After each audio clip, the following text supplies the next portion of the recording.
Hello दोस्तों, मैं आप लोग के सामने 10th का फिजिक्स का 10 इम्पोर्टेंट क्वेश्चन लेके आया हूँ, जो आप लोग को डिस्प्ले पर देख सकते हैं। 10 महत्वपूर्ण क्वेश्चन है।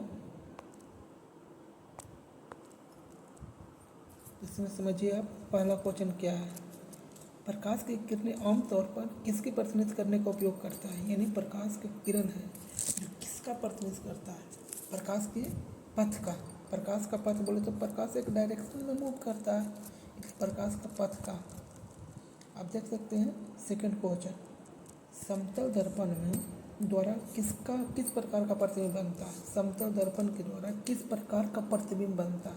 तो आप लोग सब जानते होंगे, 10th में पढ़ के आ रहे होंगे। समतल दर्पण, उत्तल दर्पण और अवतल दर्पण होता है। 3 दर्पण होता है, जिसमें समतल दर्पण कैसा होता है, ये देख सकते हैं। समतल दर्पण जिसका नीचे का पार्ट क्लिक किया हुआ रहता है, यानी चांदी सिल्वर का पार्ट से रंगा हुआ रहता है, ये समतल दर्पण है। तो समतल दर्पण में प्रतिबिंब कैसे बनता है, आभासी और सीधा। आभासी बोले तो आपको देखने में लगेगा कि हम तो सीधा ही हैं, लेकिन आप वास्तविक रूप से उल्टा होते हैं। जिसमें आपका बायां कान दाएं की तरफ और दायां कान बाएं की तरफ होती है। आप समझ सकते हैं।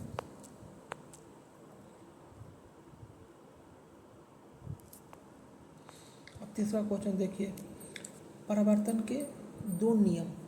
आप लोग जानते होंगे परावर्तन का 2 नियम होता है। कौन कौन। आपतन कोण और परावर्तन कोण बराबर होता है और एक ही तल में किरण होती है। जैसे में ये देखिए, ये दर्पण है, ये क्लिक किया हुआ है। आपतन कोण, ये रहा आपतन कोण, और ये परावर्तन कोण है। दोनों आपस में बराबर होता है, कोण का एंगल बराबर होता है। यदि 45 डिग्री से कोण आ भी रहा है कोई भी किरण, तो प्रकाश 45 डिग्री से ही प्रकाश की किरण परावर्तन होगा।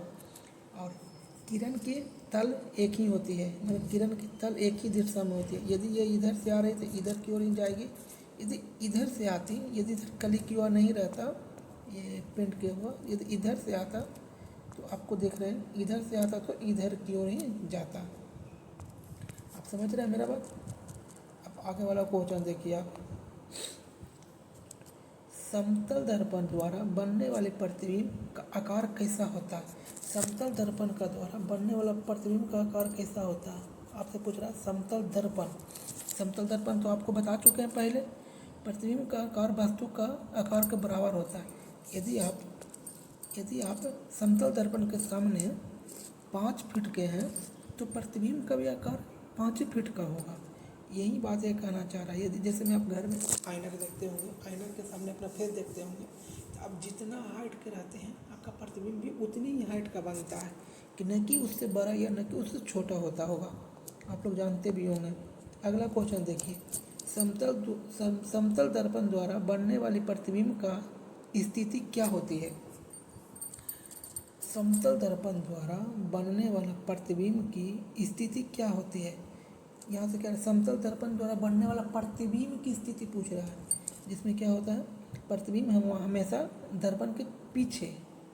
जिस समझिए बात को, यहाँ पे क्या कहना चाह रहा है कि प्रतिबिंब हमेशा दर्पण के पीछे उतना ही दूरी पर होता है जितना दूरी पर सामने वस्तु होता है। जैसे समझिए आप, ये दर्पण, आप अप्रॉक्स खड़ा है, ये दर्पण है, आप यहाँ से यहाँ पे खड़ा है 2 मीटर पे, इसका प्रतिबिंब दर्पण के पीछे अप्रॉक्स 2 मीटर पे बनती होगी। जैसे में आप घर में आप चेक कर सकते हैं, आप अपने ऐनक के सामने खड़ा होइए। अब जितना दूरी पे आप सामने खड़ा होंगे ना, उतनी ही दूरी पे सामने प्रतिबिंब भी बनेगी। दोनों की दूरी बराबर होती है। अब नेक्स्ट क्वेश्चन देखिए, किस प्रकार के दर्पण की परावर्तक सतह बराबर की ओर उभरा हुआ होता है। किस प्रकार के दर्पण की परावर्तक सतह बाहर की ओर उभरा हुआ होता है। किस प्रकार दर्पण 3 प्रकार के होते हैं, जानते होंगे।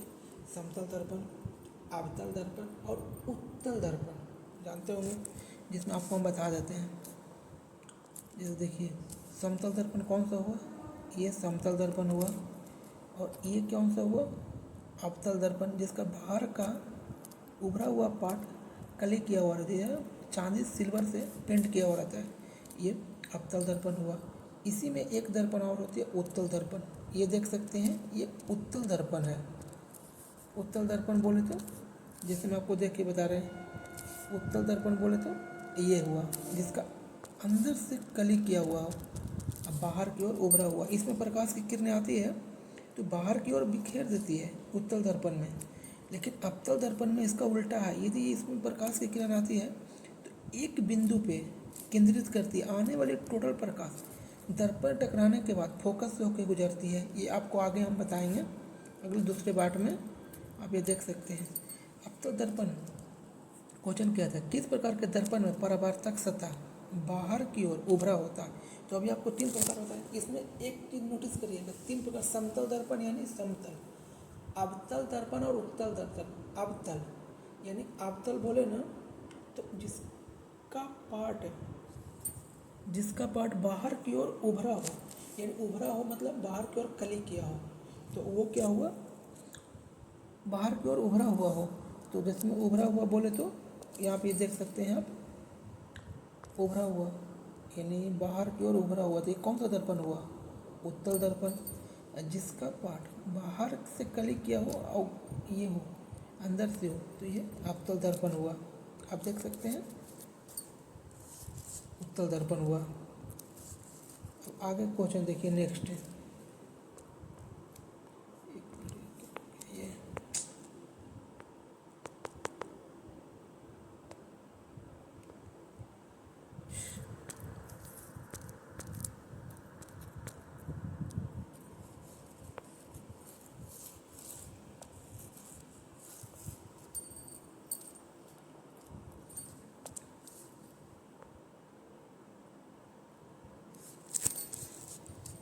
अवतल दर्पण में वक्रता केंद्र कहाँ होता है, अवतल दर्पण बोल रहा है। अवतल दर्पण में अवतल दर्पण बोल रहा है। अवतल दर्पण बोले तो आप जान सकते हैं ये हुआ अवतल दर्पण। अवतल दर्पण में वक्रता केंद्र कहाँ होगा, दर्पण के सामने ही होगा।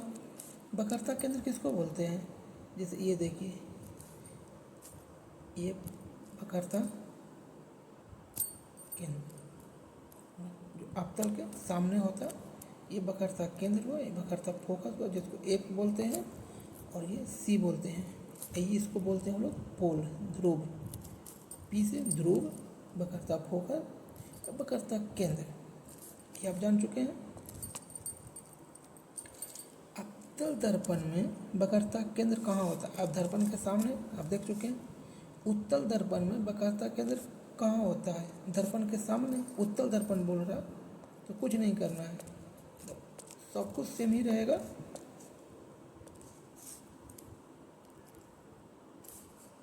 उत्तल दर्पण बोल रहा है ना, तो उत्तल दर्पण में अंदर की ओर कली कर देंगे, ये प्रकाश है, इसका सामने ही रहेगा ना, सेम ही होता है।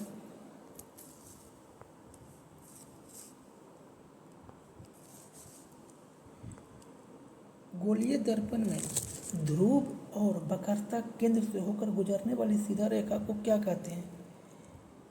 गोलीय दर्पण में, गोलीय दर्पण जैसे मैं ये मान लीजिए गोलीय दर्पण है, आपसे कोई एग्जाम्पल दे रहे हैं। गोलीय दर्पण ध्रुव, ध्रुव बोले तो ये ध्रुव हुआ, और वक्रता केंद्र, वक्रता केंद्र तो बीच में होगा। इससे होकर गुजरने वाली सीधी रेखा को क्या कहते हैं, इससे गुजरने वाली सीधी रेखा को हम क्या कहते हैं, मुख्य एक्सेस, मुख्य एक्सेस। इसी पे देखिए ये क्या हो गया आपका, ध्रुव हो गया, ये वक्रता केंद्र हो गया। इसी पे आते हैं जहाँ पर फोकस आता है, जिसमें इसी से 3 दर्पण निकलती है। गोलीय दर्पण से ही हम लोग को 3 दर्पण मिलता है। 3 दर्पण में जिसमें अभी आपको हम बताएं, यहाँ से इसी यहाँ से ऐसे करने पे इसी को ऐसे कटता है, तो यहाँ से 1 दर्पण, 2 दर्पण, 3 दर्पण में से एक समतल, एक उत्तल, एक अवतल।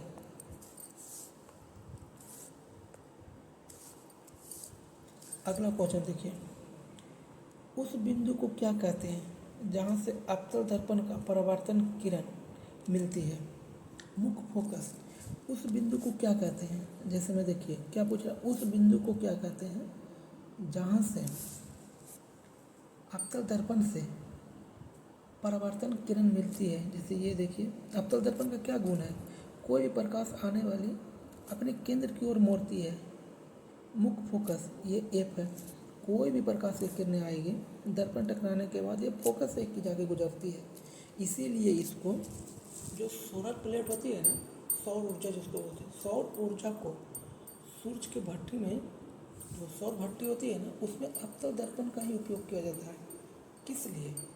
इसलिए क्योंकि जिससे प्रकाश की किरणों के एक जगह केंद्रित करें। जैसे इस पर प्रकाश की किरणें पड़ेगी, वो क्या होगा, एक जगह केंद्रित होगी, जिससे इलेक्ट्रिक ज़्यादा उत्पन्न कर सके सौर ऊर्जा। समझ रहे? गोलीय दर्पण में वक्रता त्रिज्या, गोलीय दर्पण में वक्रता त्रिज्या आर और फोकस एफ का संबंध क्या होता है? आप लोग जानते होंगे। एफ बराबर आर बटा 2 होता है। इसी को चेंज करेंगे तो इसको इसे लिख सकते हैं आर बराबर 2 एफ। आर आप समझेंगे, एफ आप जानते करते हैं। बस इसका ये रिलेशन बहुत ज़रूरी है, ये रिलेशन बहुत ज़रूरी है। इससे और आगे देखिए, आप ये भी जानते होंगे, आप लोग बीमार हुए होंगे, कुछ भी होंगे, दांत दर्द करता होगा, ये डेली लाइफ में होते हैं सबके। यदि आप दांत दिखाने जाते हैं डॉक्टर के पास, तो डॉक्टर आपके मुंह में दांत देखने के लिए किस दर्पण का उपयोग करता है? आप बता सकते हैं किस दर्पण का उपयोग करता है?